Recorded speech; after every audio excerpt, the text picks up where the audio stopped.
Gracias a todos por venir a la segunda edición del seminario conjunto del Grupo de Macroeconomía de la Asociación de Economía Crítica, junto con pues el que hacemos en el Instituto Complutense de Estudios Internacionales, se llama Foro de Economía Política Comparada. La sesión anterior fue sobre la vida, obra y legado de Luigi Pasinetti, y en este caso nos hemos reunido un año después para hablar sobre modelos stock flow, ¿no? O coherencia balance de flujo, en el que vamos a tener dos ponentes. El primero de ellos va a ser Santiago Graña, que ya está aquí conectado, al que le agradezco mucho su disponibilidad y haber podido sacar un par de horas para contarnos pues, una introducción a estos modelos. Él es economista, está doctorando en la Universidad de Aalborg, en Dinamarca, y su trabajo, precisamente su tesis doctoral, trabaja este tipo de modelos, ¿no?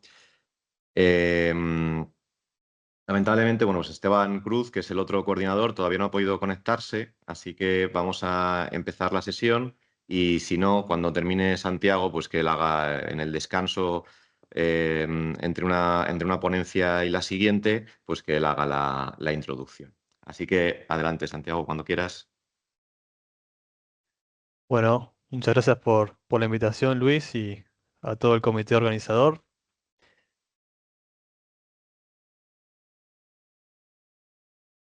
Comparto pantalla.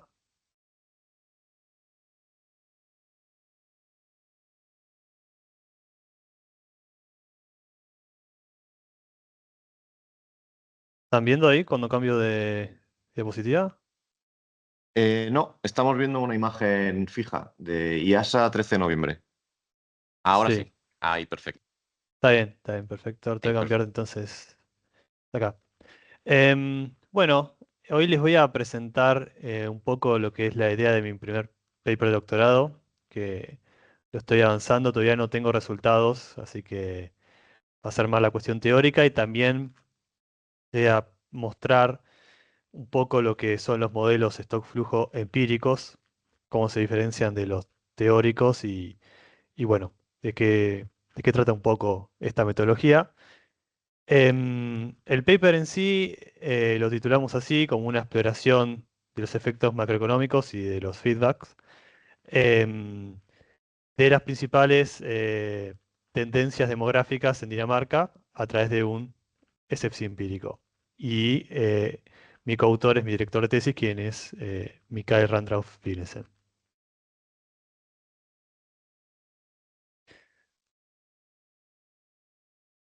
Em, ¿Están viendo pantalla completa ustedes? Porque yo veo como lo veo reducido, no sé. Sí, sí, ¿Sí? la vemos Perfecto, completa, sí.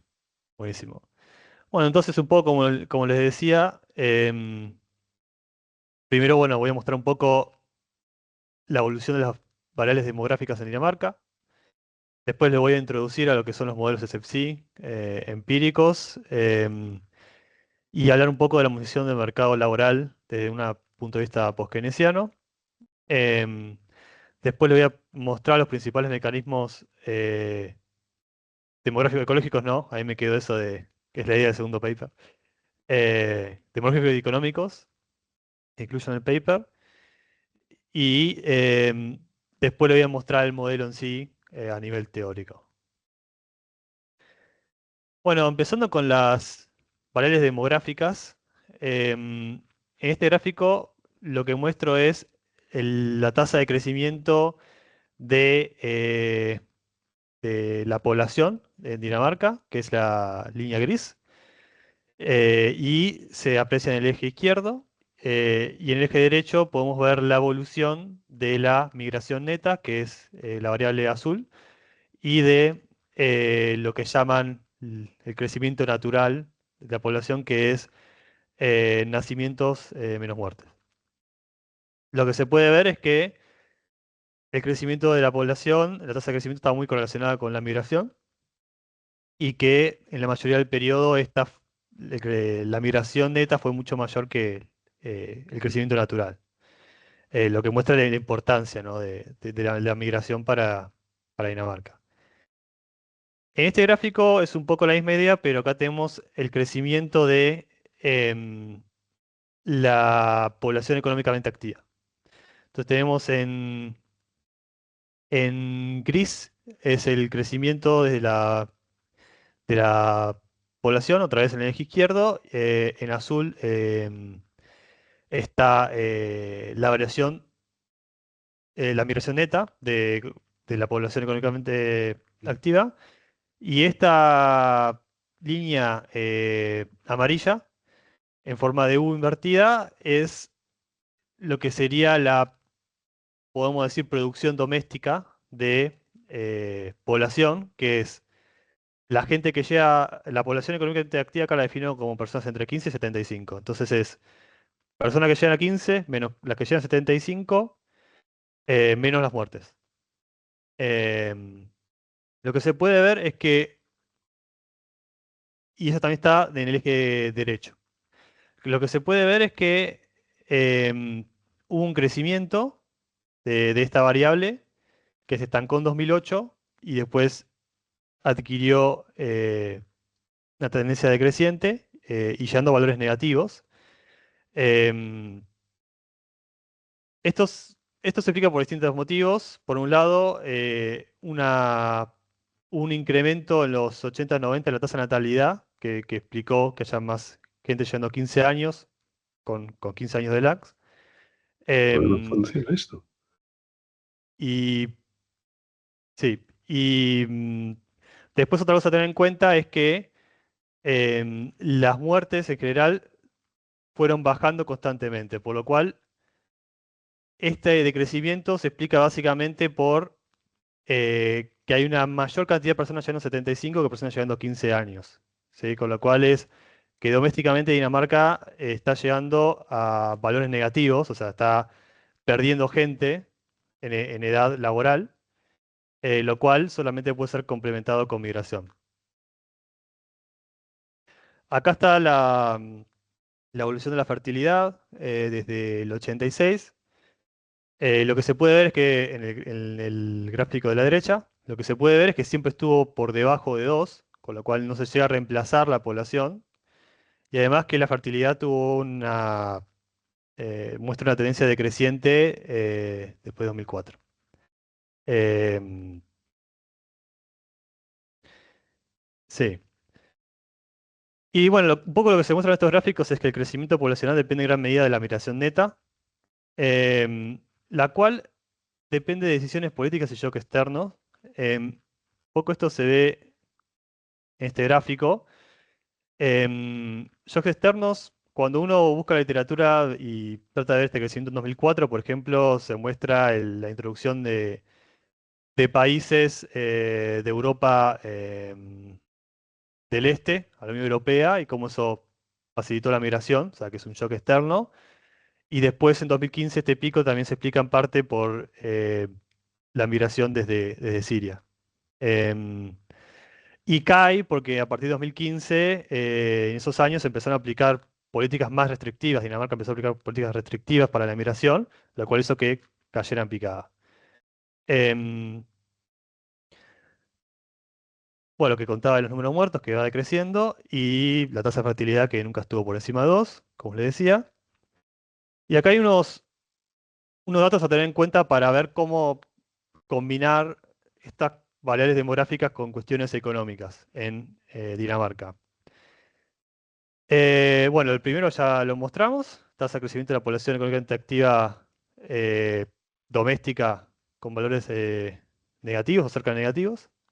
También hay que decir que los valores negativos se dan durante la pandemia, donde pudo haber un incremento un poco mayor de la mortalidad. Em, Después, algo que creo que solo pasa en Dinamarca es que la edad de jubilación evoluciona en base a la esperanza de vida. Cada ciertos años se reúnen el gobierno danés, evalúa cuánto aumentó la esperanza de vida y si aumentó, decide o no aumentar eh, la edad jubilatoria. Esto ya pasó, si no recuerdo mal, 2 veces. Es decir, que cuando aumenta la esperanza de vida, se espera que aumente también la edad jubilatoria.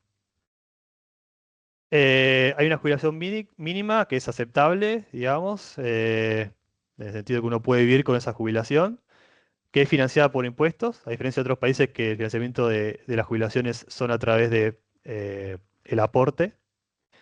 Em, y sin embargo también están las jubilaciones por aporte, ¿no? O sea, hay dos tipos. Y un tercer tipo que sería las privadas, ¿no? Que es gente que aporta directamente a un fondo para tener una jubilación en el futuro. Tasa de desempleo muy bajas en las últimas décadas. Es un mercado, si quieren, una economía restringida por el lado de la oferta en cuanto al trabajo. Em, Otro dato a tener en cuenta para cuando uno analiza el mercado laboral es que es común que haya estudiantes de secundario trabajando, no por una necesidad como por ahí pasaría en países en vía de desarrollo, sino por una cuestión de ganarse unas coronas extras, digamos. Muy común, por ejemplo, si uno va a un supermercado o algo así, que haya chicos en edad escolar trabajando. Em, y también es que a partir de los 18 años está garantizado tener 5 años de un ingreso por estudio, el cual te permite más o menos vivir. Em, entonces, si vos ya a 18 y estás estudiando, ya sea tu último año de secundario o los 4 de universidad, o 3, tenés un ingreso provisto por el Estado, lo cual obviamente es un incentivo también a estudiar. Y la inmigración ilegal en Dinamarca es muy baja, por lo cual la mayoría de los migrantes son registrados. Bien, esto hasta ahí es un, un panorama de la situación demográfica y del mercado laboral un poco de Dinamarca. Ahora lo que voy a hacer es hablar un poco de los modelos stock flujo para poder después conectar las dos cosas. Perdón, porque esta que me quedó en inglés. Básicamente, em, se puede decir que hay 5 principios de los modelos stock flujo, ¿no? Em, un principio es que tiene que haber una consistencia horizontal. La idea en sí de los modelos stock flujo es que no haya flujos que vayan a cualquier lado, ¿no? Siempre un flujo tiene que ir de un agente institucional al otro agente institucional, ¿sí? Y así como tiene que haber una relación entre la variación de los flujos en un periodo y los stocks, ¿sí? Si yo, si no sé, los hogares baja mucho el salario por alguna razón y no llegan al fin de mes, por decirlo de una manera, eso tiene que repercutir en que bajen sus depósitos o que se endeuden, ¿no? Tiene que haber una correlación entre lo que son los flujos y lo que son los activos. La consistencia horizontal habla de esto, de que salarios, por ejemplo, tienen que ir de las empresas a los trabajadores, ¿sí? Tienen que ir de una gente al otro, por dar un ejemplo. Y la vertical es que lo que decía, que tiene que haber cuando hay un cambio en los flujos, también tiene que haber un cambio en los activos. eh, que también se complementa un poco con esta de stock consistente, que muestra que los stocks se calculan como el stock en el periodo pasado, más los flujos, más revaluaciones y cambios en los precios de los activos. Em, sí, y también esta cuestión horizontal se tiene que ver en la hoja de balance, digamos, salvo en las reservas del Banco Central. eh, un activo tiene que ser un pasivo perdón, en la reserva del gobierno, ¿no? En el oro que tienen, por ejemplo. Todo el resto de los activos tienen que ser un activo para un agente y un pasivo para el otro. Y por supuesto, tiene que haber también un feedback desde de la hoja de balance a los flujos, ¿no? Si yo aumento la deuda, el periodo siguiente tengo que aumentar el pago de intereses, ¿no? Hay un feedback. Y ahora voy a hablar un poquito de los tipos de modelos stock flujo consistentes. Em, Hay distintas formas de dividirlos.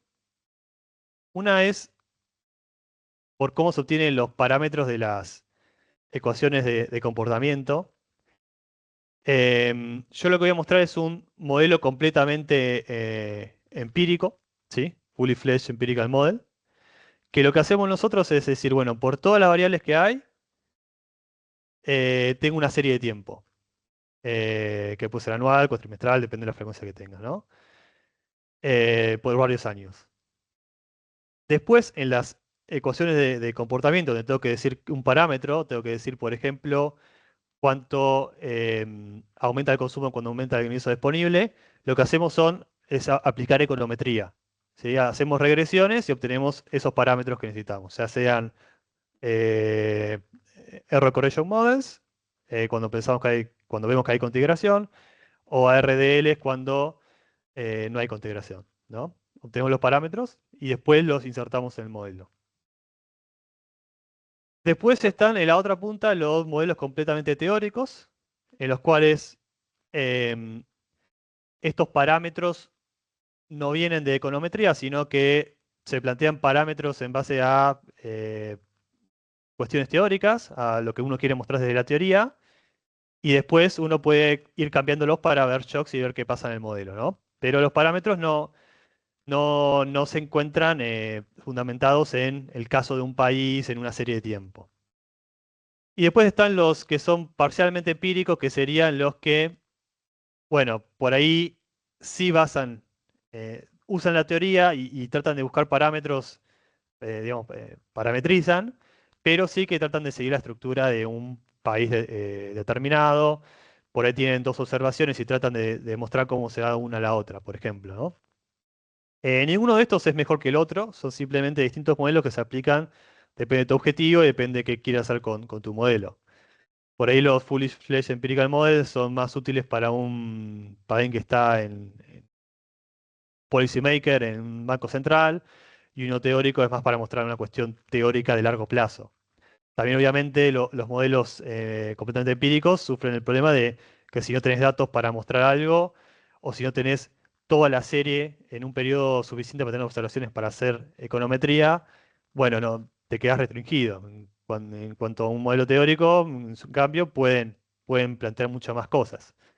Em, Después uno lo puede dividir geográficamente, hay modelos que son a nivel global, sobre todo hay muchos, no sé si muchos, pero hay muchos importantes en cuanto a los Ecological Stock Flow, ¿sí? Porque a uno le interesa ver cómo cambian las emisiones a nivel global y cómo eso afecta a la economía.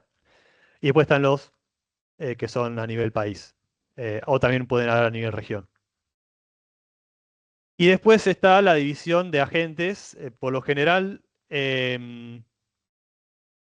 por lo menos lo que yo voy a mostrar hoy y lo que va a encontrar en la mayoría es que lo que hacen los modelos empíricos sobre todo es tratar de recrear las cuentas nacionales y tenés los 5 agentes tradicionales, hogares, agregados, tenés NFCs, empresas financieras, el gobierno y el resto del mundo, ¿no? Em, y que eso, sí, y eso también igual se puede empezar a desagregar, ¿no? Eh, por ejemplo, puede haber desagregación de hogares, y ahí es cuando empiezan a aparecer también los que son los stock flujo consistente, pero también agent best, ¿no? Basado en agentes, me imagino, basado en agentes, donde se empieza a ver un poquito más la cuestión micro y empieza uno a poder desagregar. Eh, También hay desagregación input-output, se desagrega la producción. Eso se puede seguir haciendo sin agent base. De hecho, en Albor tenemos un modelo que es desagregado en la producción y básicamente la producción se desagrega metiendo una matriz input-output. Em, y bueno, esos son un poco los tipos que hay a grandes rasgos. Yo, como le dije, me enfoco en los totalmente empíricos, en los nivel país y por ahora sin desagregación. O esto se ve re chico, ¿no? ¿Esto ¿Lo ven bien ustedes o...?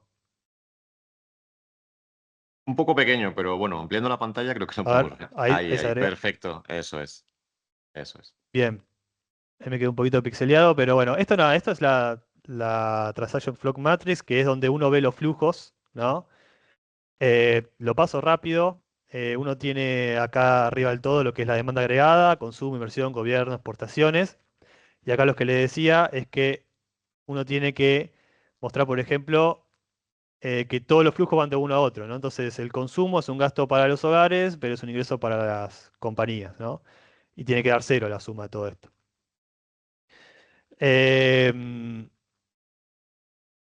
sí, acá agrego un ajuste del FISIM. El FISIM, esto también lo cuento rápido, básicamente en las cuentas nacionales, para meter la contribución del sector financiero, lo que hacen es eh, decir que parte del pago de intereses es una especie de intermediación financiera, ¿no? Entonces, lo que yo hago en el modelo este es sacar esa parte, ¿no? Y ponerlo la parte y devolverlo la parte de intereses.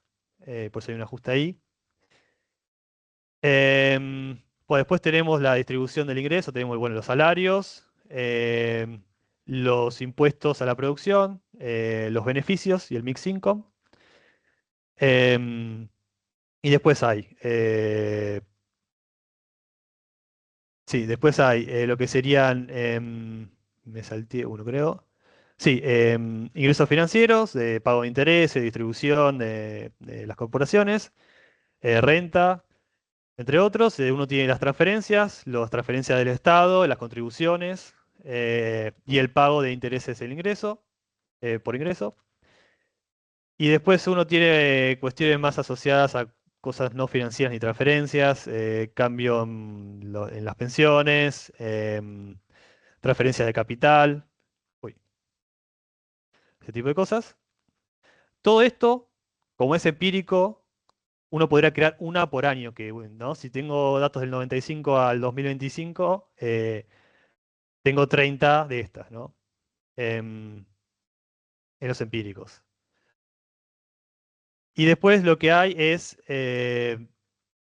los cambios en los activos y en los pasivos, ¿no? Entonces, como uno tiene todos los ingresos de los agentes, después los gastos, los hogares, por ejemplo, consumen e invierten, em, las empresas solo invierten, ¿no? Y a partir de eso tenés un net lending, ¿no? Tenés una posición pasiva, perdón, una posición de superávit o de déficit. Y eso después se ve reflejado en el cambio de los activos, ¿no? Digamos, si al final del periodo gané 1.000 euros, los hogares tienen 1.000 euros, bueno, eso lo ponen en depósitos o pagan préstamos, algo hacen con eso, ¿no? Entonces hay un cambio de los activos. Em, sí, después también hay que tener en cuenta las revaluaciones de los activos y otros cambios. Después uno va a la hoja de balance y lo mismo. Hay activos que son pasivos para otros agentes, ¿no? Acá están los 8 de las cuentas nacionales. El modelo final igual usamos 3, agregamos. Es un poco el mismo concepto. Y dan 0 menos, bueno, acá creo que puse mal esto debería estar en el resto, en gobierno, menos los goals, el oro, perdón, las reservas, que eso no es necesariamente un pasivo de otro agente, ¿no? Em, bueno, esto es un poco, hasta acá lo mostré un poco los tipos de SEPSI que hay, los principios que hay, la hoja de balance y la transacción y la de transacciones, de flujo de transacciones, ¿no? Que son un poco el core, la base de los modelos de SEPSI, ¿no? Puede ser empíricos, teóricos, como uno lo quiera ver. Em, y más que nada lo que te da es una herramienta de modelización, ¿no? O sea, esto no quita que uno no pueda agarrar un modelo canónico normal, eh, que tenga dos ecuaciones y hacer algo que sea muy bueno, muy productivo y que además sea también flujo consistente, ¿no? Esto lo único que te garantiza es seguir una metodología que te lo asegurás, pero también hay un montón de modelos que no son SEPSI que son flujo consistente también. SEPSI me refiero a la metodología esta, ¿no? Bien, ahora vamos a volver un poco a lo que sería lo que voy a tratar de mostrar, el modelo del primer paper del doctorado. Acá es como yo los vínculos que quiero introducir de cómo relaciono variables demográficas con la cuestión más económica. Em, entonces, bueno, arrancando de izquierda a derecha, tenemos la demanda agregada que determina la demanda de empleo, ¿no? Uno tiene la ley de Ockham, la ley de Cardo-Verdón también, que afecta a la productividad, lo cual te determina cuántos empleados vas a requerir, y eso afecta a la demanda del mercado laboral. Em, Después, el mercado laboral también está influenciado por el lado de la oferta, por el lado que es la fuerza de trabajo, ¿no? La fuerza de trabajo, a su vez, depende de la población económicamente activa, la cual depende de las variables demográficas, ¿no? Tasa de fertilidad con muchos lags, migración, muertes, todo ese tipo de cosas, ¿no? Entonces, esas dos cosas confluyen en el mercado laboral. Perdón, acá en gris son flujos de personas y en naranja son flujos monetarios. Entonces, hasta acá veníamos hablando de cómo se determina la demanda del mercado laboral. Algo a tener en cuenta es cuáles son los determinantes de la fuerza de trabajo, porque por un lado están las cuestiones demográficas, por otro lado están las decisiones de las personas de participar o no, ¿no? Yo considero una fuerza de trabajo que va desde 15 a 75 años, por lo cual ahí adentro hay gente que se retira antes de llegar a los 75, entonces sale de la fuerza de trabajo, a pesar de ser parte de la población económicamente activa, así como hay gente que puede decidir estudiar en lugar de trabajar, ¿no? Y también sale. Esa salida al mercado, al sistema educativo, hace que haya trabajadores que no están formados, que después salgan formados y vuelvan, ¿no? Em, Bien, otra cosa a tener en cuenta es que hay mucha literatura también diciendo de que la demanda agregada afecta a estas decisiones. Eh, Uno podría decir que en una situación de recesión económica, por ahí, si uno está cerca de la edad jubilatoria y puede jubilarse antes que lo despidan, se jubila anticipadamente o es forzado a jubilarse anticipadamente, lo cual afecta a la gente que se jubila, afecta a la... No hay como un feedback acá.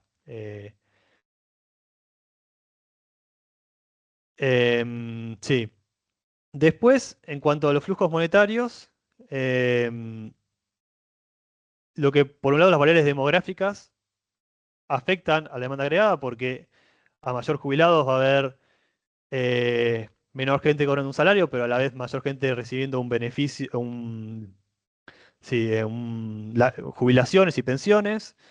A la vez va a haber menos gente contribuyendo si el sistema es contributivo de jubilaciones, ¿no? Hay como hay un cambio en las transferencias, digamos, ¿no? Y también la cantidad de gente que se jubila, ¿no? Afectando esto. Digo, acá hay estado dos veces jubilaciones porque es gente por encima de los 75 años que recibe jubilaciones y gente dentro de la edad, em, dentro de la edad de trabajo, de trabajar que se jubila igual. Después otro mecanismo que incluyo en el mercado laboral que afecta a la demanda agregada es la determinación de salarios. Divido salarios entre salarios de trabajadores formados y no formados, digamos. Em,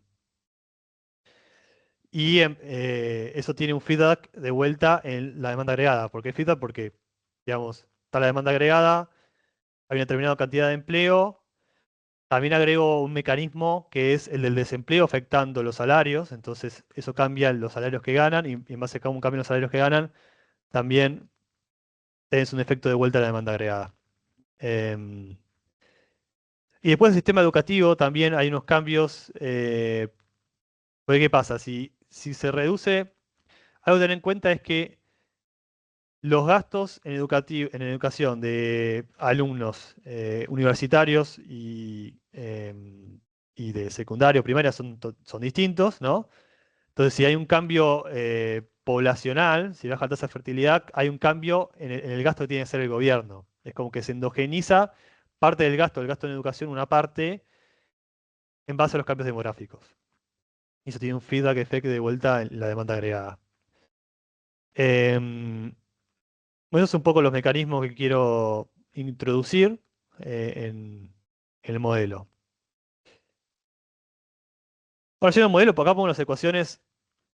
Nada, como le dije, no tengo resultados, así que muestro lo más teórico. Es un modelo que tiene un carácter post-calequiano dentro del mundo post-keynesiano, donde hay una inversión que depende del Animal Spirits, de la utilización de la capacidad instalada y del profit share. ¿Sí? Em, es un modelo con economía abierta. Uno tengo exportaciones, importaciones, y acá divido el gasto en base a educación y el resto del mundo. Todavía no hice educación, no, el resto del mundo no, perdón, y el resto. Acá todavía no hago esa división entre el gasto educativo por niveles, pero la idea es agregar eso. Y bueno, lo que le decía de los tipos de modelos, este es un modelo empírico, por lo cual las que son variables de comportamiento uso regresiones. En este caso, el consumo, la inversión, las exportaciones e importaciones, los parámetros estos que están acá, ¿no? El alfa, el beta en el consumo, por ejemplo, surgen estimaciones, ¿no? De usar econometría. Después, bueno, también incluyo la ley Cardo-Verdón, que es estimada también. em, y acá lo que muestro simplemente es que el empleo depende de la demanda agregada. Entonces, si aumenta el PBI, em, o cuando aumenta la demanda, aumenta el empleo en base a la productividad. Ahora, también al aumentar el producto, también mejora la productividad, lo cual reduce la cantidad de empleo que necesites, ¿sí? Hay un doble efecto en el empleo. Y después divido al empleo entre formados y no formados. Acá lo que uso como división es decir, toda persona que no tiene un título de grado universitario es no formado y todo el resto es formado, lo cual es un gran eh, assumption, se me fue la palabra, porque un supuesto, porque digamos hay también una formación técnica que no necesariamente es universitaria, que es muy importante para explicar la producción, em, por lo cual es sí, un gran supuesto que hago. em, que tengo los datos para desarrollarlo, sé que yo creo que en un futuro lo voy a hacer, pero por ahora lo mantengo así. Y cuando vamos a la determinación de los salarios, yo acá lo que hice, como habían mencionado, es dividir por nivel educativo. Cuando corrí regresiones en las cuales dependían del desempleo, lo que encontré fue que para los trabajadores formados no era muy relevante el desempleo, mientras que para los trabajadores no formados sí.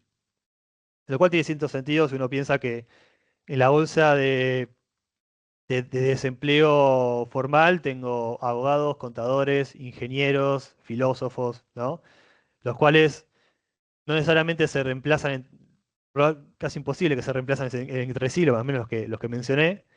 Si uno puede decir que a lo mejor si hay un incentivo demasiado grande, hay gente que puede empezar a estudiar y cambiarse, pero bueno, en términos generales no se reemplaza, entonces eso tiene lógica que el desempleo así agregado no explique el salario de los formados. En el sector que no está formado, sí, el desempleo es un factor que explica. Ahí me olvidé agregar que también metí el salario real del periodo anterior como una medida. Eh, pero bueno, por ahora el salario formal lo mantengo formal. El salario de los trabajadores formados lo mantengo exógeno y el de los no formados lo mantengo endógeno. Precios dependen del precio de las importaciones y dependen el costo laboral unitario. Y el costo laboral unitario es básicamente, em, sí, es básicamente la suma de los salarios de los dos sectores, usando un share para decir qué peso tiene cada uno en el salario total. Sí, esto es el salario promedio, dividido por la productividad. Y después tengo el wage share y el profit share como habitualmente se hace. Y acá es donde viene la parte más interesante, que es el mercado laboral. Y acá muestro lo que generalmente se usa, ¿no? En los modelos keynesianos al menos, que es decir, bueno, uno tiene la participación de la fuerza laboral, perdón, la participación de la población en edad de trabajo, te da fuerza laboral. Tenés el producto que te explica el empleo, haces uno menos el otro, te da el desempleo. ¿Cuál es el problema con esto? Digamos, tengamos constante el producto y el nivel de empleo, cualquier aumento de la población económicamente activa va a significar que va a aumentar, dado la participación, en misma medida el desempleo. Es como toda persona que entra en T0 al mercado a la edad de fuerza de trabajo, perdón, a la edad de trabajo, va a estar desempleado, así automáticamente, ¿no? Em, lo cual genera un problema, ¿no? Porque, digo, es asumir que cada migrante que entra está desempleado. Cada persona que llega desde los 15 años está desempleada, ¿no? Y después se encuentra trabajo eventualmente. Em, entonces, es un poco simplista y además que no es del todo correcto. Lo que pasa que, bueno, en los modelos post-keynesianos uno generalmente asume que no está restringido por el trabajo, no tiene una fuerza laboral infinita, o que hay estos mecanismos de demanda que aumentan la fuerza de trabajo, ¿no? Entonces no es algo que se meta mucho en la discusión. Lo que estoy haciendo ahora, que todavía no terminé, es tratando de laburar con datos microeconómicos para sacar variables agregadas que te digan, bueno, cuántos de los migrantes entran y no tienen trabajo, porque decir que un migrante en Dinamarca que entra registrado no tiene trabajo es muy difícil por la eh, política restrictiva que tienen para eso, ¿no? Entonces, bueno, para tener un modelo más realista estoy tratando de hacer eso, todavía no lo hice. Bueno, acá lo que muestro, lo que hice hasta ahora fue básicamente un par de las regresiones que mostré acá, las hice, digamos, hice error correction models y las metí en el modelo. Y por ahora tengo esto. Uno por lo general evalúa estos tipos de modelos empíricos tratando de decir, bueno, cuánto tu modelo refleja las variables, los datos, ¿no? Acá tienen en azul los datos y en rojo el modelo. Nada, más o menos van en la misma dirección, por ahí el de Expo y inversión hará ajustar un poquito, pero más o menos van en la misma dirección. Y sobre todo perdón, el gráfico del medio, de la parte superior es el tipo de cambio, perdón, el PBI real. Y como ven, los cambios agregados en estas variables no afectan tanto al producto en sí, eh, por lo cual por ahora va bien, pero bueno, nada, es work in progress. Me faltan, a ver si le toca, sí, bueno, primero esto que había mencionado, desarrollar el gasto público en educación,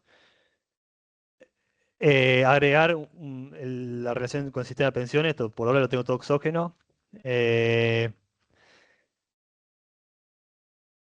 y esto, tener en cuenta los distintos determinantes del mercado laboral por el lado de la oferta, digamos, la persona que cumple 15 años, el migrante que entra al país, bueno, está empleado o desempleado, ¿no? Como empezar a ver más si uno quiere bottom up en vez de, sí, de abajo para arriba en vez de arriba para abajo, ¿no? En vez de decir, bueno, uno tiene la fuerza de trabajo, y, perdón, la gente de edad de trabajar y la fuerza de trabajo y después va para abajo y termina, bueno, con el empleo y el desempleo. Es decir, bueno, tengo el desempleo en base a cuestiones económicas, pero también cuestiones demográficas, cuestiones de comportamiento, ¿no? Y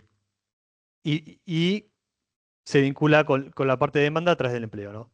Ir de abajo, y ahí tengo empleo, desempleo, tengo la fuerza de trabajo, y ir de abajo para arriba. O esa es un poco al menos mi idea, después veré con los datos que encuentro que hago. Bueno, esto fue todo, espero que que les haya parecido interesante, les haya gustado y cualquier comentario son más que bienvenidos. Fantástico, muchísimas gracias, Santiago. Muy interesante, bravo por la presentación. Si os parece, hacemos la discusión conjunta tras la siguiente ponencia, porque probablemente haya preguntas que puedan ser para los dos.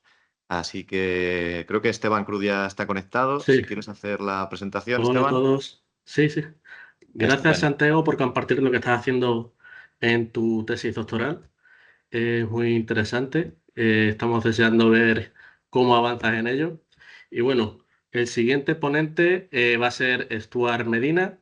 Stuart Medina Miltimor. Él está doctorando en la Universidad de Extremadura y es un gran difusor de lo que es la teoría monetaria moderna y está ahora pues trabajando con modelos SFC para, pues, él nos contará ahora en qué está metido.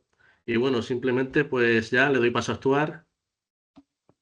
Muy bien, ¿se me escucha?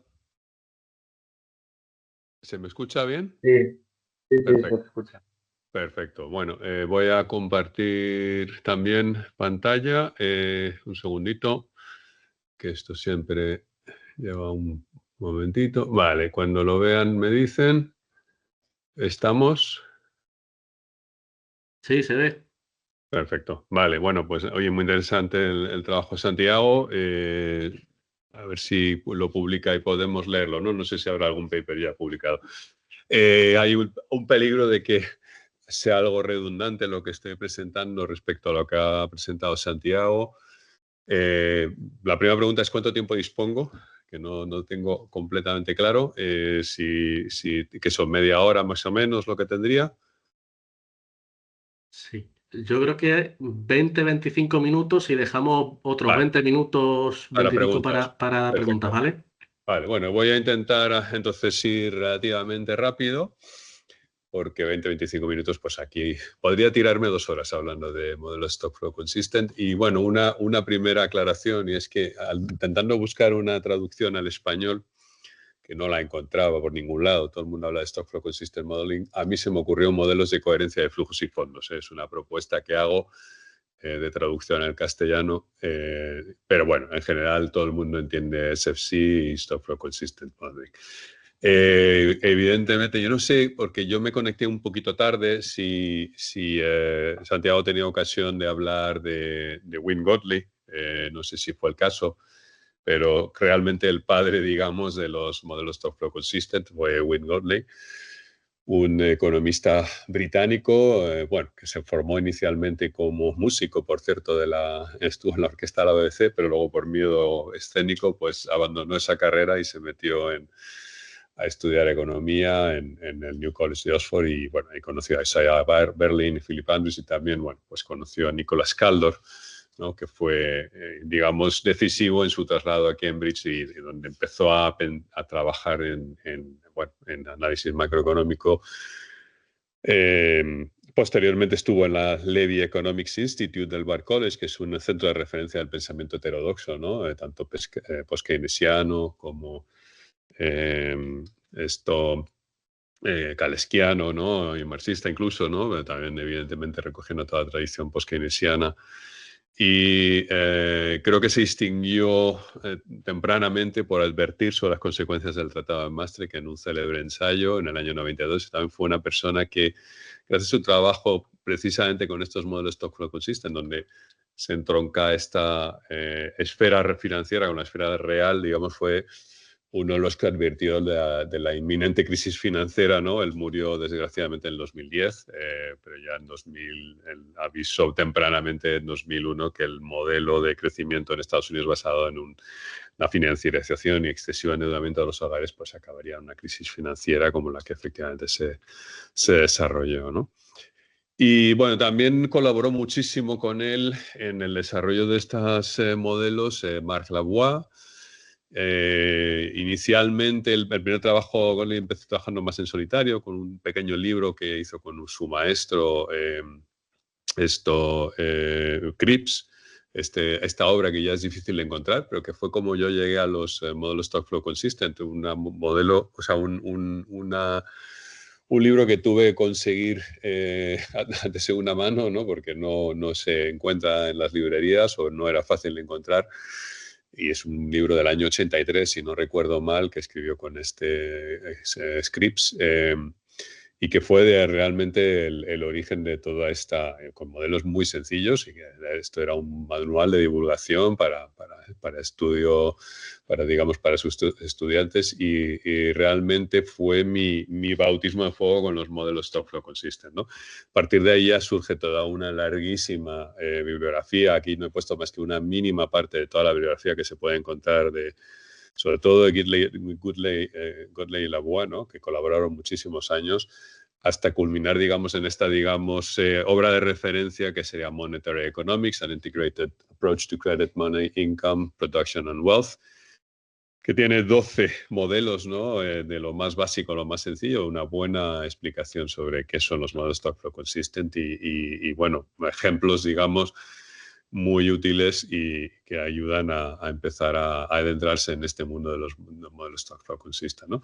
Un aspecto importante es que, claro, modelos Stock Flow Consistent se podrían hacer desde la perspectiva neokeynesiana o neoclásica. No me consta que se esté haciendo mucho trabajo en ese sentido.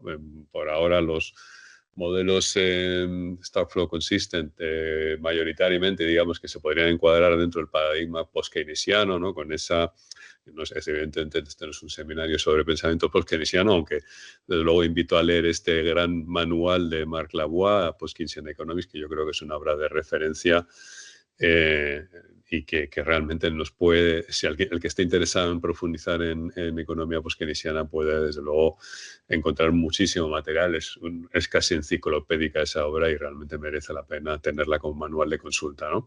Entonces estamos hablando obviamente de un manual, de un paradigma donde no hay un agente único, representativo, perfectamente racional, maximizador de utilidad, restringido por un presupuesto intemporal, que son lo que encontramos a menudo en los modelos, pues yo qué sé, los Dynamic General Equilibrium Stochastic, ¿no? Los modelos que utilizan muchos bancos centrales actualmente, ¿no? Basados en pensamiento neoclásico, ¿no? Donde hay un marco en el paradigma post-keynesiano, un marco institucional complejo con sectores institucionales, ¿no? Que interactúan entre sí, condicionados, ¿no? Por su papel en una economía capitalista de producción monetaria, ¿no? Evidentemente tenemos trabajadores con escasa capacidad de ahorro, sin acceso a los medios de producción, tenemos rentistas, podemos tener empresas, gobiernos, es decir, son agentes que interactúan, pero que están condicionados por su rol, digamos, en la sociedad, ¿no? Y donde hay unas empresas que toman decisiones bajo condiciones de competencia imperfecta sobre niveles de empleo, niveles de precios, que a su vez estos niveles de precios van a determinar la distribución de la renta, ¿no? Y donde, bueno, pues evidentemente aquí no tiene ninguna influencia ni digamos, las teorías marginalistas, ni las curvas de rendimiento decreciente, ni hay ningún tipo de optimización matemática elegante de los modelos neoclásicos, ¿no? Y por ejemplo, pues no se alcanza el pleno empleo y desde luego el dinero no es neutral, y yo creo que esto es una de las grandes aportaciones de los modelos de coherencia de flujos de fondos, es esa no neutralidad del dinero, ¿no? Yo creo que ha habido mucha explicación ya de Santiago sobre lo que es un modelo de coherencia de flujos de fondos o Stock Flow Consistent. Evidentemente es un modelo macroeconómico post-keynesiano. Yo creo que hasta ahora han sido los post-keynesianos los que han trabajado más este tipo de modelos que estudian las relaciones económicas entre sectores, ¿no? Entre sectores que pueden ser los hogares, podemos definir tantos hogares como queremos. Los clásicos son de los hogares, las empresas no financieras, las instituciones financieras, el gobierno, el sector exterior. Pero podemos definir más sectores o menos sectores en función de la complejidad del modelo con el que queramos trabajar o lo que estemos estudiando en cada caso, ¿no? Muy importante, y lo ha explicado bien Santiago, ese marco contable estricto que obliga a una coherencia rigurosa, donde todo flujo de salida tiene que ser una entrada para otros sectores. Es decir, si alguien gasta, otra entidad en la economía, otra persona en la economía está recibiendo un ingreso, por tanto no puede haber ingresos sin gastos ni gastos sin ingresos, ¿no? Esto parece de cajón, pero curiosamente pues nos encontramos que en el análisis económico predominante se ignora muchas veces cuando se habla, ¿no?, de la necesidad de reducir el gasto público, se ignora el efecto de esa reducción del gasto público sobre los ingresos del sector privado, etcétera, ¿no? Es decir, la importancia de tener esa coherencia y tener en cuenta que el comportamiento de un sector institucional no puede ser neutral y no afectar a otros sectores, ¿no? Y por tanto también una deuda de uno de los sectores institucionales tiene que ser necesariamente el activo financiero de otro sector, ¿no? Esa integración entre la economía real y el lado financiero, que lamentablemente, por ejemplo, en los modelos que yo he visto que tiene el Banco Central Europeo, pues no hay banca, por ejemplo, ¿no? O hay muy poca influencia del sector financiero, ¿no?, en la economía real. No, nada más a largo plazo se construye a partir de la concatenación de eventos en el corto plazo. Por tanto, en una frase creo que fue del propio Wynne Godley, nada se pierde ni en el espacio ni en el tiempo. Es decir, todo queda registrado y todo tiene que encajar en ese marco contable rígido, digamos, o exigente. Pero también es muy importante, bueno, pues que haya unas ecuaciones de comportamiento, que es lo que le da la característica, digamos, post-keynesiana, son las ecuaciones de comportamiento. No podría perfectamente construir, como he dicho antes, un modelo stock flow consistent bajo unas premisas absolutamente neoclásicas, ¿no? Ha compartido Santiago matrices de fondos, ¿no? Matrices de fondos y de flujo, ¿no? Normalmente en estos modelos empezamos con una matriz de fondos, una situación inicial donde reflejamos una serie de sectores institucionales. En este ejemplo, por ejemplo, hay hogares, hay empresas de producción, hay bancos, hay gobierno, hay Banco Central, ¿no? Y hay una serie de activos y pasivos financieros, un inmovilizado material, bonos del tesoro.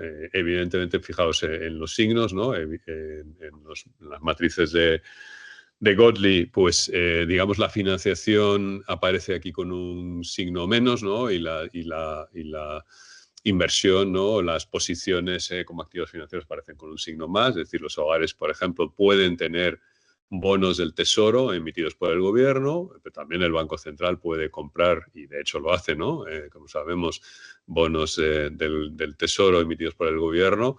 El efectivo, por ejemplo, es un pasivo del Banco Central y puede estar en manos de los hogares y de los bancos. O, por ejemplo, los bancos pueden conceder préstamos, ¿no?, que sería parte de su activo, a los hogares, a las empresas, ¿no?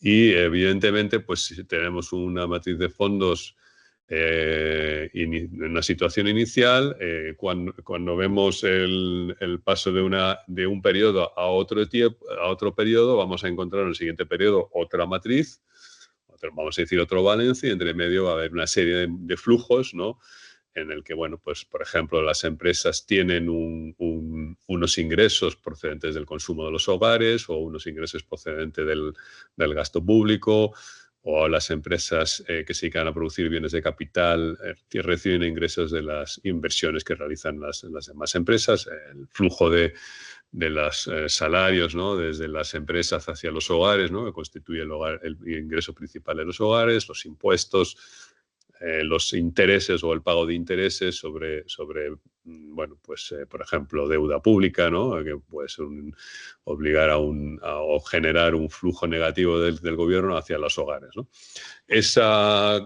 Digamos, esta matriz de flujos es la que va a conectar dos momentos en el tiempo, ¿no? Podríamos analizar periodos de un año, de una semana, de un trimestre, ¿no?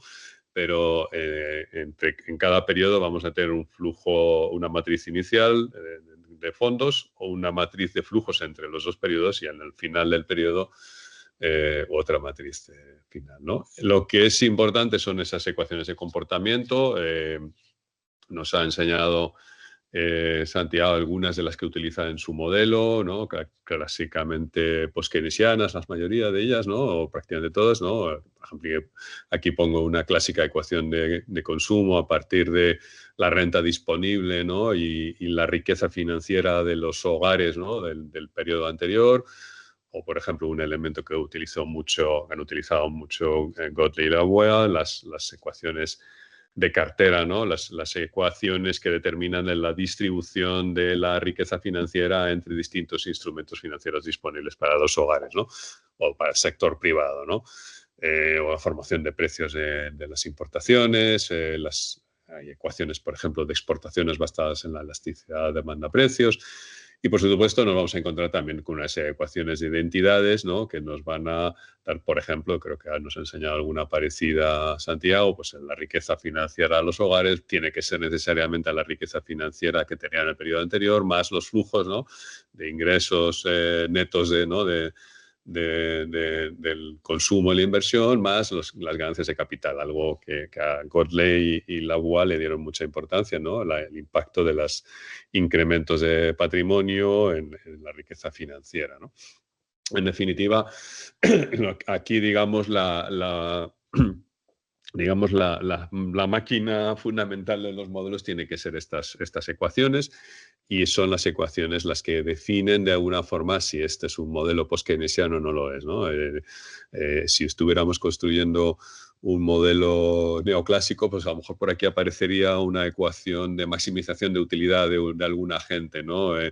Sometido a una restricción presupuestaria temporal, ¿no?, etcétera, ¿no? Evidentemente no es el caso de este tipo de modelos, ¿no?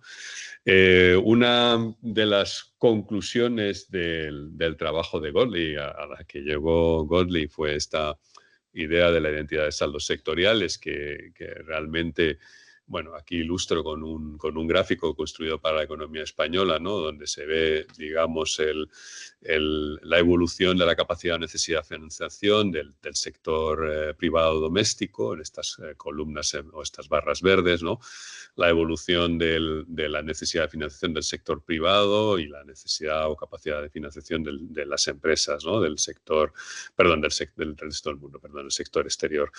Evidentemente, y esto es algo que advirtió Wynne Godley, pues digamos que los activos financieros de unos tienen que ser necesariamente los pasivos de otros, todo tiene que ser, por tanto, perfectamente simétrico, ¿no? En este gráfico hay una simetría perfecta.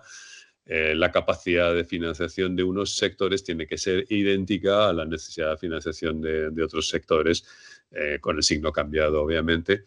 Y, por tanto, pues pretender, como pretende a menudo, digamos, muchos de nuestros políticos y estos economistas, reducir la deuda pública y llevarla a cero, pues muchas veces se les olvida la contrapartida, que llevar la deuda pública o el déficit público a cero, que es una pretensión absurda, pero que se reitera. Nuestro ministro de Comercio, Carlos Cuervo, por ejemplo, insiste en que el año que viene va a conseguir un superávit primario. Bueno, pues eso sería equivalente a decir que el gobierno de España, si lo consiguiera, pues estaría dejando también a cero, digamos, la capacidad de ahorro de los hogares o de las empresas el año que viene, ¿no? A no ser que consigamos que el ahorro proceda del sector exterior, ¿no? Bueno, esto es un hallazgo digamos, colateral, digamos, del trabajo de Godley, que creo que tiene mucha relevancia y significación. En cuanto a las formas de resolver los modelos, ¿cómo voy de tiempo, por cierto? Porque a lo mejor me estoy extendiendo. ¿Voy bien de tiempo? Bueno, no Bueno, oigo... sí, Sí, muy bien. Vale, vale. 10 minutos y dejamos 15 minutos para Vale, las preguntas, ¿vale? Vale, perfecto. Bueno, pues formas de resolver los modelos. Los ha mencionado de alguna manera también Santiago. Hay una forma puramente analítica, ¿no? La otra posibilidad es numérica, determinando unos... Analítica significa no meter números, ¿no? No meter números en las ecuaciones, simplemente comprender esas ecuaciones, entender qué implicaciones tienen, ¿no? Y no meterse en una solución numérica, ¿no? La otra es obviamente numérica, dándole valores a los parámetros de las ecuaciones y a los valores iniciales de las variables endógenas. Y luego, pues, o bien utilizar una técnica de calibración, que es utilizar, digamos, estilizaciones, ¿no? O valores de parámetros que serían razonables o muy típicos en la mayoría de las economías, pero que no se refieren a ninguna economía en concreto. Por ejemplo, pues yo qué sé, decir que las familias se gastan el 90% de su renta disponible en consumo, por decir algo, ¿no? Y eso pues seguramente habría muchos estudios que permitirían demostrar ese tipo de afirmaciones, pero sería una decisión de calibrar el modelo de esa manera, y otra es mediante estimación con técnicas econométricas, ¿no? Hacer regresiones lineales, ¿no? de variables económicas para determinar una serie de ecuaciones, ¿no? A partir de esas técnicas econométricas. Y también se pueden emplear modelos puramente teórico-discursivos, ¿no? Es decir, entender las relaciones contables que se producen, las relaciones entre los sectores, entender las ecuaciones y llegar a conclusiones a partir de una discusión puramente, ¿no? Sin meterse en números, ¿no? Y luego, pues, ¿cómo se utilizan los modelos? Una forma habitual es arrancar con un modelo de situación completamente estacionaria, donde no hay cambios en ninguna variable del modelo, y de repente introduces un shock y eso produce, digamos, una serie de alteraciones en distintas variables hasta que se suele alcanzar o no otro equilibrio. Otra posibilidad es correr el modelo en un escenario sin constreñirlo a un estado estacionario, es decir, partir de un modelo real, ¿no? Y correr distintos escenarios cambiando algunos parámetros. Y ahora os pongo un ejemplo un poquito más adelante.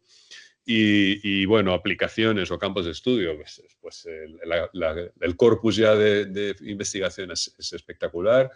El propio Gold y Lavoie dejaron muchísimo trabajo hecho, pero hay estudios, por ejemplo, de financiarización, de inestabilidad económica. Ahí, por ejemplo, podemos citar a César, Lavoie, Lejeune, Timoine, Greenwood-Nimo han hecho estudios sobre procesos de inestabilidad financiera, minskianos, etcétera, ¿no? Economías abiertas, ¿no? La relación entre dos economías que se relacionan entre sí por través del comercio, los flujos financieros y digamos, el tipo de cambio. Modelos para estudiar el impacto de la política monetaria versus política fiscal. Por ejemplo, yo he estado, y Godin también hemos trabajado con el impacto del plan de empleo garantizado sobre modelos ecológicos. Creo que lo ha citado antes Santiago. Carnevali, por ejemplo, hizo un modelo ECO-SF, ¿no? Stock Flow Consistent, para ver el impacto de la actividad económica sobre los recursos naturales y bueno, la productividad como variable endógena, el progreso tecnológico. Es decir, la casuística es tan enorme que no es posible presentarlo en una sola slide, pero desde luego hay un campo enorme de investigación que creo que está empezando a despuntar. Yo también invito a consultar como recurso esta página web de Godly Models, que se montó con ayuda, creo que de César, ¿no? Si no recuerdo mal, donde todos los modelos del manual de 2007, perdón que todavía tengo un poquito de catarro de una gripe, pues se han modelizado o bien en eViews o en Excel o en MATLAB. En fin, ahí da herramientas para trabajar con modelos ya creados, modelos básicos, y que bueno, que son, yo les invito a visitar esa página web porque es una fuente de ideas y de recursos, vamos, inapreciable, ¿no? Entonces, bueno, voy a daros aquí dos modelos en los que yo he trabajado, y Esteban ha tenido alguna colaboración en alguna de estas también. Aquí hay un ejemplo de modelo de calibración, donde aquí estaba estudiando dos economías, es un modelo teórico, no es un modelo que corresponda a ninguna economía real. Son modelos puramente teóricos, donde, bueno, parto de una situación completamente del cefalograma plano, ¿no? Donde, digamos, hay una balance por cuenta corriente completamente cero y plano, ¿no? Entre dos economías y un tipo de cambio 1-1. Y bueno, meto distintos escenarios, distintos shocks, por ejemplo, un shock inflacionario, un shock, por ejemplo, de pérdida de competitividad, y trato de ver qué impacto tiene ese shock en la evolución de la balance por cuenta corriente o en la evolución del tipo de cambio y otras variables que me interesan, ¿no? Y esto es un ejemplo de calibrado, ¿no? Como ha dicho Santiago, ninguno es mejor o peor que otro, depende un poco los objetivos de su plan de investigación. Y otro modelo, bueno, pues es uno donde hice un modelo empírico aplicado a la economía española, utilizando la contabilidad nacional, con la serie que se inicia en el año 99 hasta que se llegó a datos de 2023. Bueno, aquí hay una matriz Godley con los sectores institucionales que aparecen en la contabilidad nacional, ¿no? Entidades no financieras, entidades financieras, Banco de España, gobierno, hogares, resto del mundo, ¿no? Los flujos, pues, importaciones, exportaciones entre la economía doméstica del resto del mundo, el consumo de los hogares, etcétera, ¿no? Y también, evidentemente, tengo los stocks a partir de la información que facilita el Banco de España, que afortunadamente tiene una muy buena serie. Aquí tengo que decir que tenemos suerte Yo creo que no todos los países tienen esta información, pero tenemos la suerte de que tanto el Instituto Nacional de Estadística español como el Banco de España publican contabilidad nacional desagregada por sectores institucionales con relativa, digamos, no mucha demora. Y bueno, pues a partir de ahí pues construí un modelo y al igual que hizo Santiago, pues aquí podemos comparar, por ejemplo, cómo se comporta el modelo respecto a los datos históricos, ¿no? Por ejemplo, la evolución del PIB. En este caso hay unos picos pronunciados porque el periodo elegido fue el trimestral. O podemos ver, por ejemplo, pues el número de empleos, la población activa, digamos, los empleos en el sector público, etcétera, ¿no? Y a partir de ahí, bueno, pues sí hice una simulación, porque era lo que me interesaba, ver cuál habría sido el impacto de un plan de empleo garantizado sobre la economía española.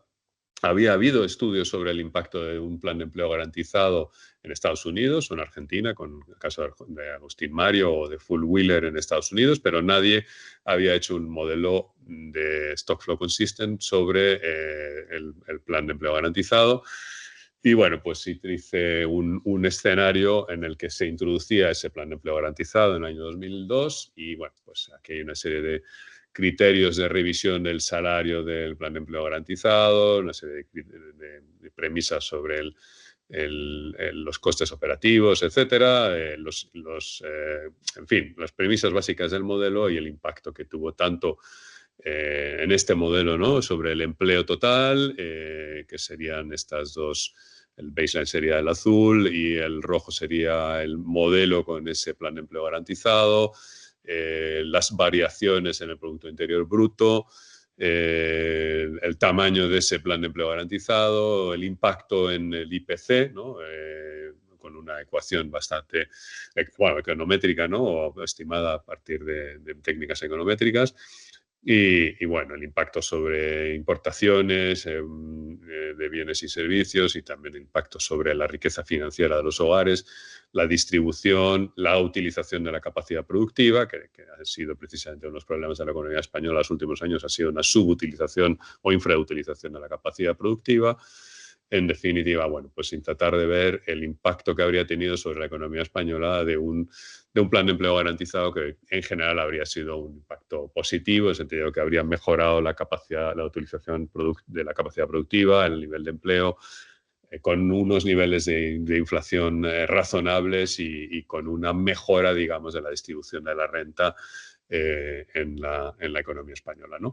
Hay un trabajo muy interesante también que ya hicieron Gordon y Lawai, yo creo que con esto voy a concluir, que es toda estos modelos de economías abiertas que se relacionan entre sí a través del tipo de cambio, evidentemente a través de las exportaciones y las importaciones, pero también por la toma de posiciones en cartera de los hogares. Por ejemplo, aquí pues, los hogares de esta economía están tomando posiciones, ¿no? en los bonos, ¿no? emitidos por el gobierno de la otra economía y viceversa, ¿no? Entonces, bueno, esto nos permite estudiar de una forma más completa cómo se comportan dos economías conectadas entre sí a partir del comercio exterior, pero también a través de las transacciones financieras que se producen entre ellas y digamos, las distintas opciones de tipo de régimen cambiario, etcétera, ¿no? Y creo que da lugar a un trabajo muy interesante también, ha abierto todo un campo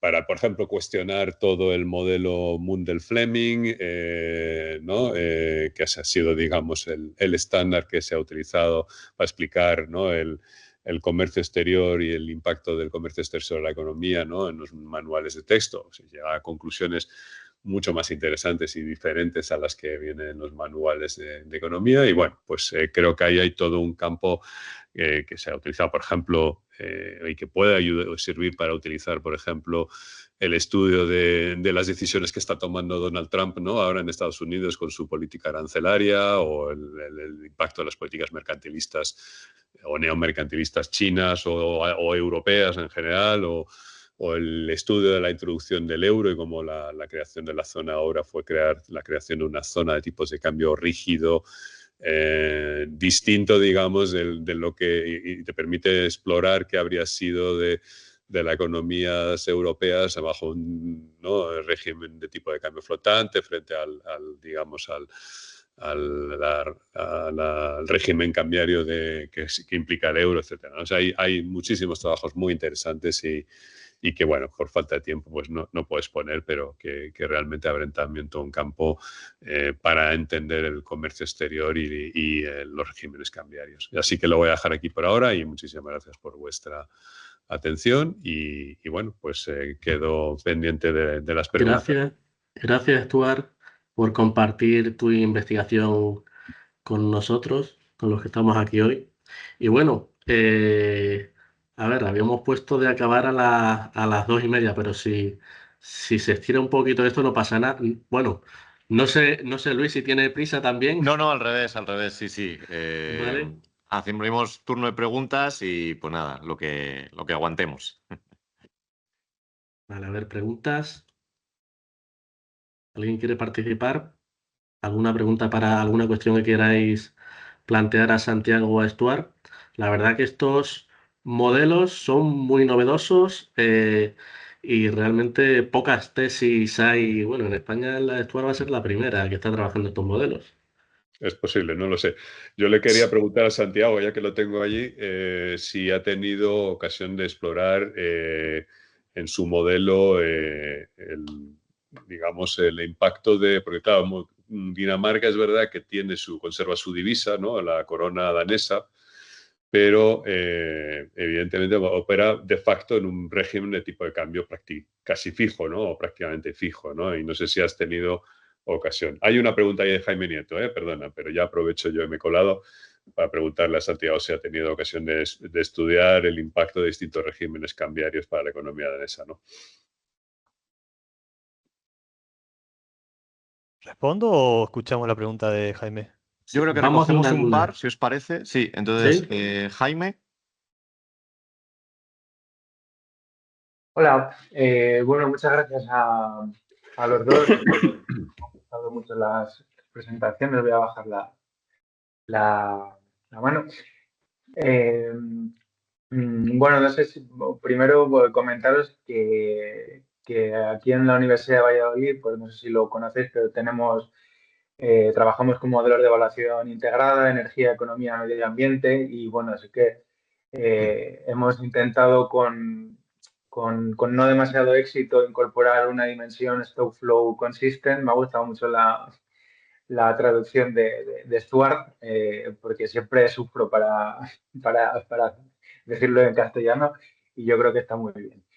Bueno, simplemente que si no lo conocéis, los modelos, invitaros a que los echéis un vistazo y bueno, pues plantearos así de manera abierta una posible colaboración en el futuro, que estaríamos seguramente pues encantados de hacerlo, porque ya os digo que, bueno, pues por diversos motivos nos hemos enfrentado a algunos problemas a la hora de intentar implementarlos y yo creo que bueno, pues sería una ¿Qué gran... problemas te has encontrado, ya por curiosidad?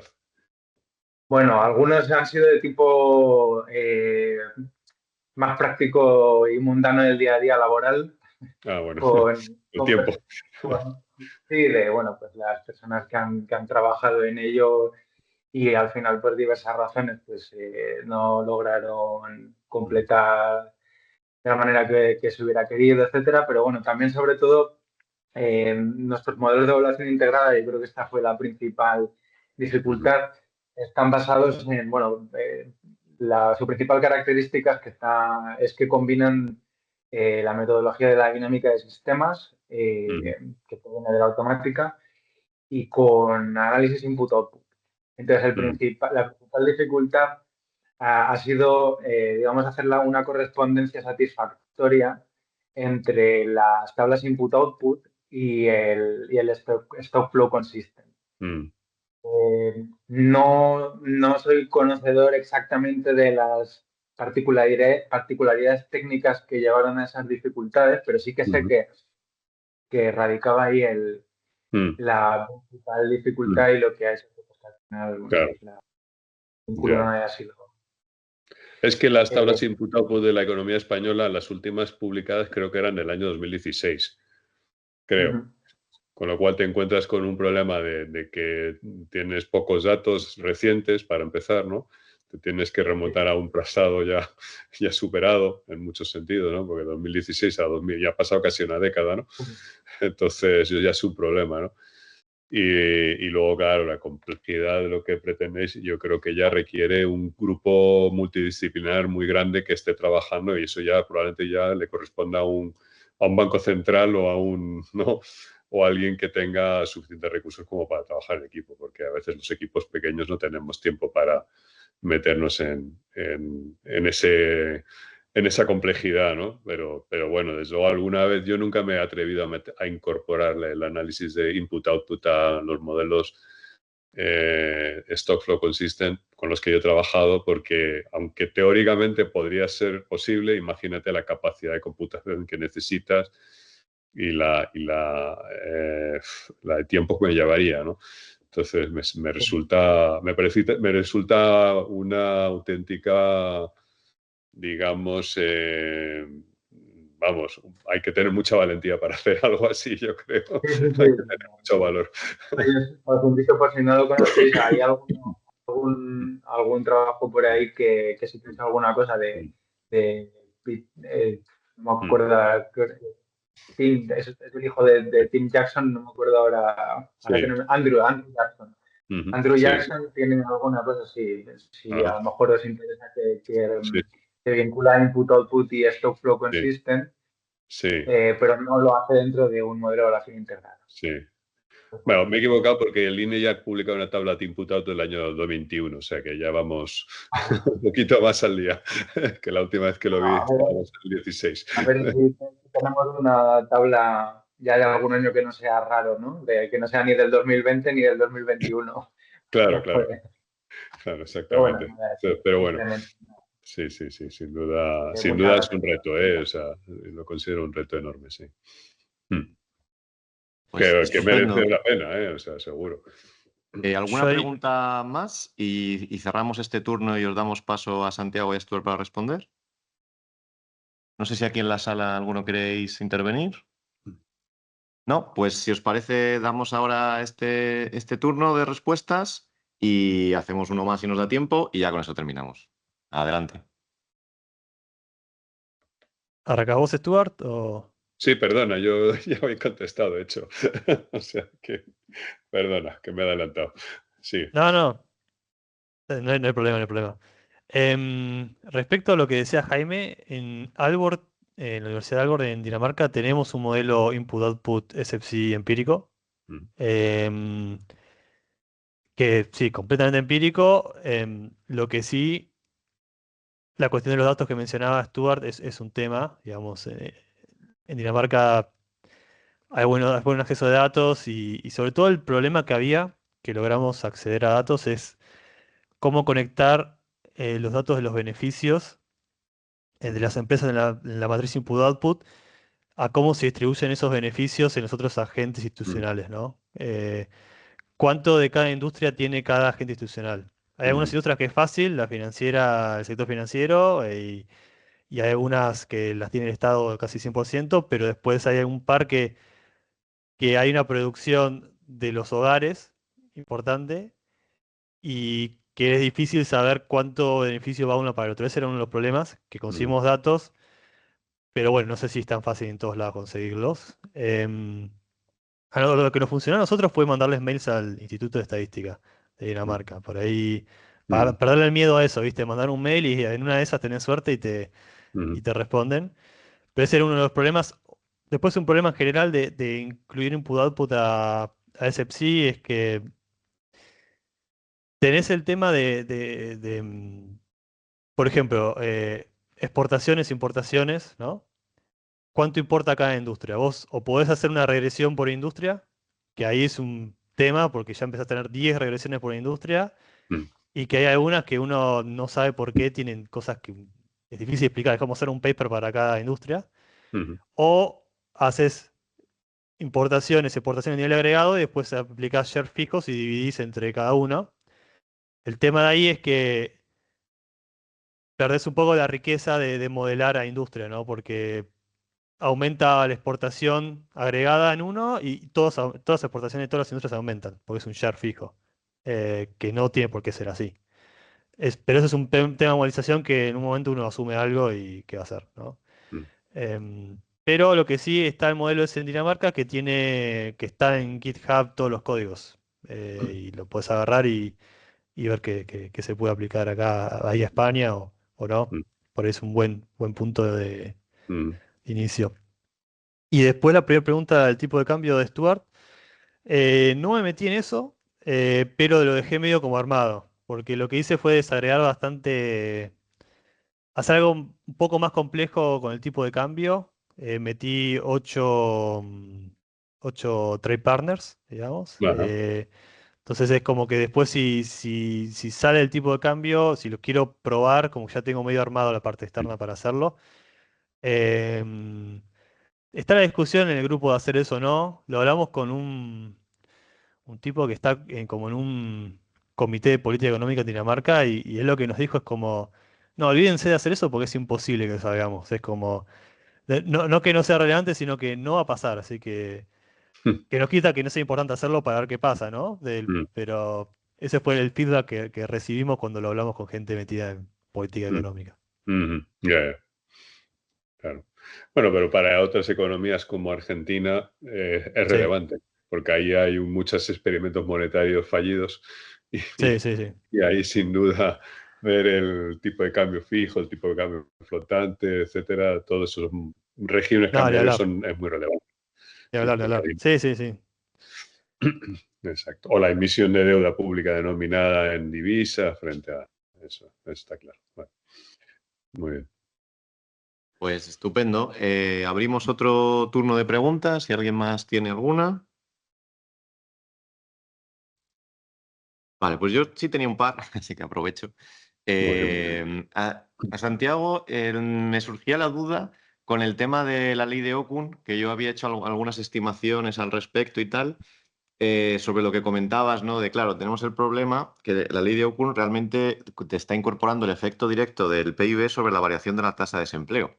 Pero claro, al hacerlo, está recogiendo también el efecto del PIB sobre la productividad, que es lo que tú recogías en la Caldol-Verdún. Está recogiendo los efectos del PIB sobre la fuerza de trabajo, sobre la población activa. ¿Por qué? Porque al haber más oportunidades, la gente responde que sí que está activa en las encuestas, ¿no?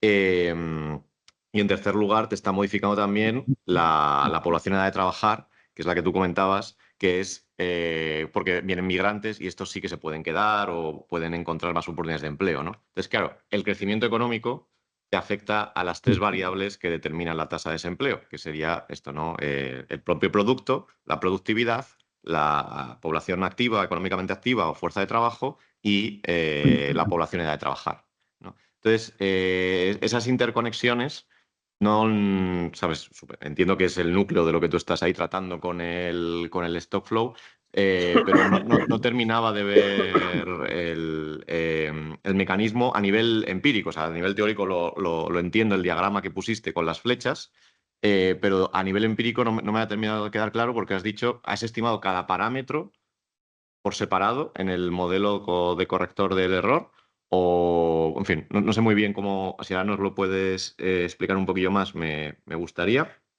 Y la otra pregunta para Stuart, en estas simulaciones que nos has presentado sobre el efecto de un programa de trabajo garantizado, perdóname que a lo mejor lo has dicho y se me ha escapado, los parámetros eran los que lo has estimado, porque en una parte has puesto el efecto sobre la inflación, has dicho que era econométrico, pero ¿has estimado todos los del stock flow o algunos son calibrados en base, pues esto, ¿no? A la media, etcétera?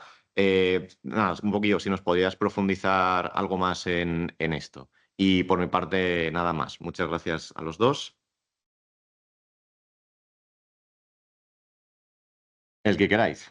Es más anime.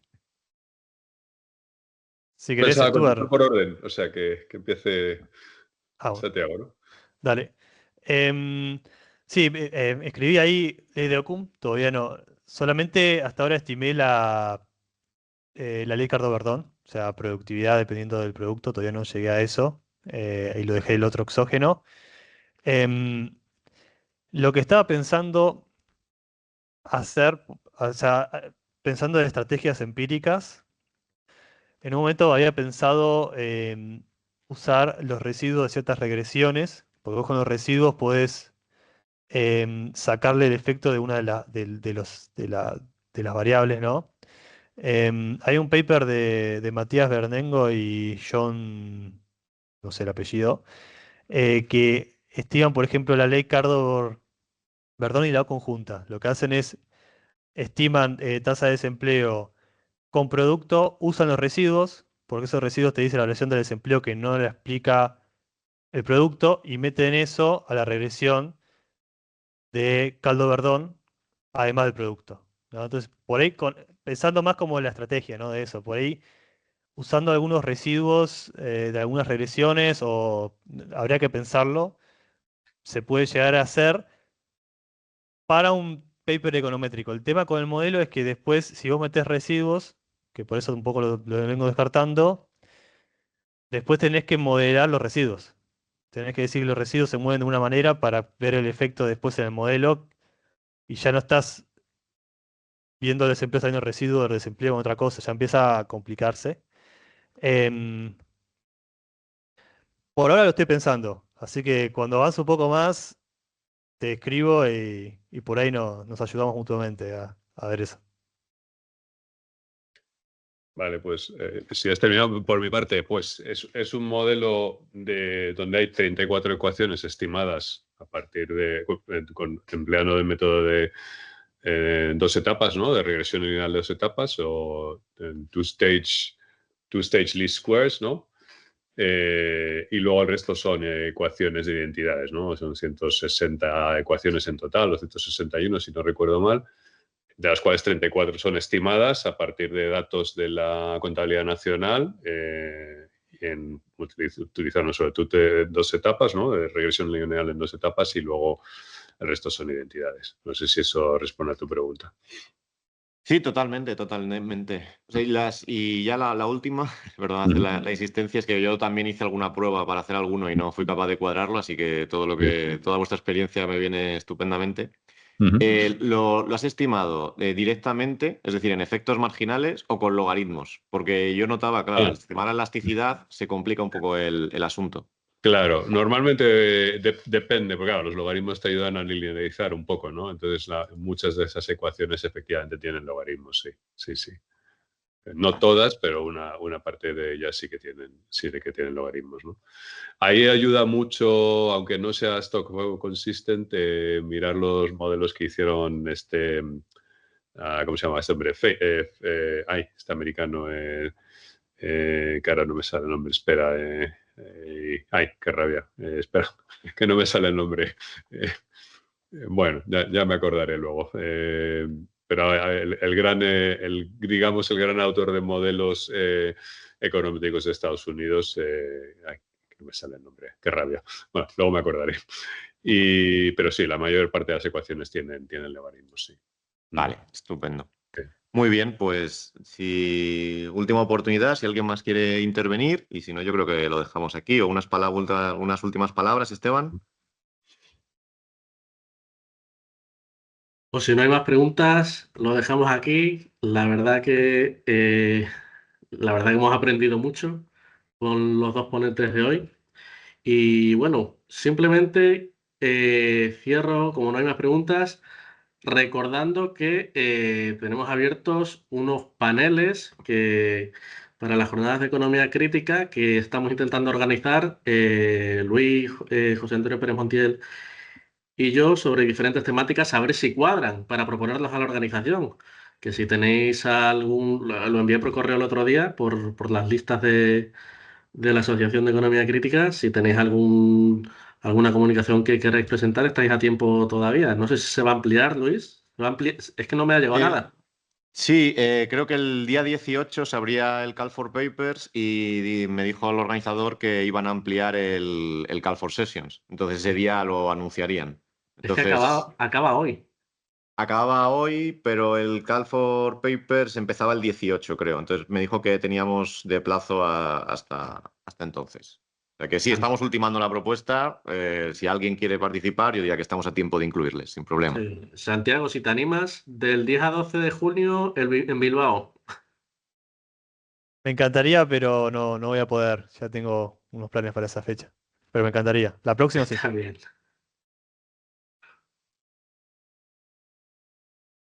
Muy bien, pues nada, entonces lo dejamos aquí.